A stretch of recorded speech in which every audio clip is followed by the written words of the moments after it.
Hello friends, कैसे हैं आप सब। आशा करता हूँ आप सब लोग ठीक होंगे, अच्छे होंगे। देखिए, जैसा कि पेट का 2 दिन पहले ही आप लोगों को पता चला होगा कि एग्ज़ाम सिटी कहाँ कहाँ सबका पड़ा है। सेंटर तो अभी शायद नहीं आया है। सिटी जैसे मेरा उन्नाव पड़ा है, तो बनारस से उन्नाव काफ़ी दूर है, 350 किलोमीटर पड़ा है। तो अब ऐसी सिचुएशन में सिर्फ एक ही चीज़ की जा सकती है कि अगर मान लो कि कोई ऐसा डेड सिटी मिल जाता है जहाँ पे फैसिलिटी नहीं है या होटल की फैसिलिटी नहीं है, बहुत लिमिटेड है और समय पे बुक हो गया और आपको नहीं मिला कमरा, ये दिक्कत हो सकती है। जब प्रयागराज जैसे शहरों में हो सकता है तो वहाँ भी हो सकती है, कोई दिक्कत की बात नहीं है। मेन है कि आप हब पे पहुँचो। जैसे 2 बड़े शहर हैं, लखनऊ और कानपुर, तो यहाँ पहुँच जाओ। यहाँ से 20-30 किलोमीटर जाना ज़्यादा ईजी है, तो यहाँ पे आप पहुँच सकते हो। किसी लोग का इसी सिटी में पड़ा है तब तो कोई बात ही नहीं है।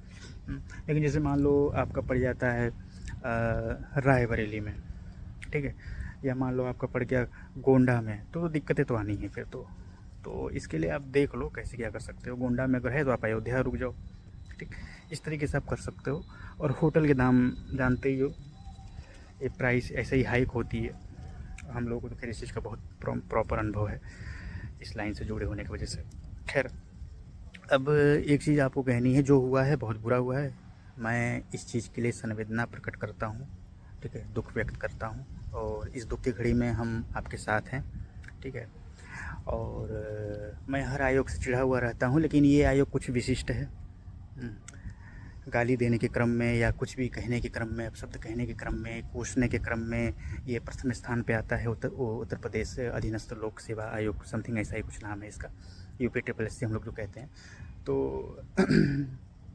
चूँकि मैं लखनऊ में ही रहता हूँ, तो बड़ी शर्म की बात है कि मैं ऐसे शहर में हूँ जहाँ पे इसका भवन है। तो इस लांछन के साथ मुझे जीना पड़ रहा है। आप लोग भी इस घूँट को पी कर रहिए। जो हुआ है बहुत बुरा हुआ है, शर्म तो आती नहीं है। और आयोग के ऐसे स्टेटमेंट आते हैं कि ये जो कर रहे हैं भाई, इन एक्चुअल में जब इनसे पूछा जाएगा ये क्यों किया आपने, तो ये जान दो क्या बताएंगे, नकल रोकने के लिए। यही कहा जाए अभी इनको, नकल रोकने के लिए कर रहे हैं। यानी कि आप दूसरे ज़िले में भी सेंटर भेजते, बगल वाले ज़िले में, तो भी ये इतना सक्षम नहीं कि नकल रोक सकते हैं। इसका मतलब कि ये कैपेबल खुद ही नहीं है। ये ऐसा कह के अपनी ही बेइज्जती कर रहे हैं, लेकिन शायद ये देख ना पा रहे हों। पुराने लोग हैं ना, 50-60 साल पहले नियुक्ति हो रखी है, बहुत सारा भवन वैसा ही उस तरीके का जर्जर बना हुआ है। जर्जर लोग और जर्जर भवन और जर्जर मानसिकता के लोग बैठे हैं आयोग में। ये पूरा जब कचरा साफ़ होगा ना, ये 2 पीढ़ी, एक पीढ़ी जो अभी बदलेगी, रिप्लेस करेगी ऐसे कचरा पेटी को, तब जाके कहीं ना कहीं युवा राजनेता और युवा लोगों से जो ये भरेगा हमारा परिसर, ऐसे आयोग भरेंगे, तब जाके कुछ सुधार की गुंजाइश है। अदरवाइज़ मैं नहीं मानता कि अभी आप कुछ आशा की उम्मीद ऐसे लोगों से रख सकते हैं। बहुत दुख है, ठीक है। क्या ही मैं कहूँ, चाहे संघ लोक सेवा आयोग हो, चाहे उत्तर प्रदेश लोक सेवा आयोग हो, चाहे अधीनस्थ लोक सेवा आयोग हो, कोई भी हो, ये जहाँ लोक सेवा आयोग लग गया ना, समझ लो कि करप्ट हो गया, कचड़ा हो गया।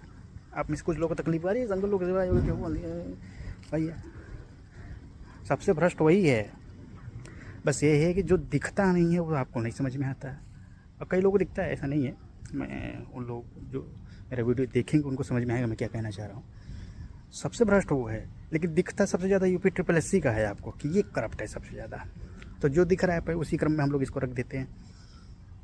लेकिन सबसे करप्ट है उत्तर प्रदेश, संघ लोक सेवा आयोग, तब उत्तर प्रदेश लोक सेवा आयोग, और तब उसके बाद ये सब छोटे मोटे लोग आते हैं, ठीक है।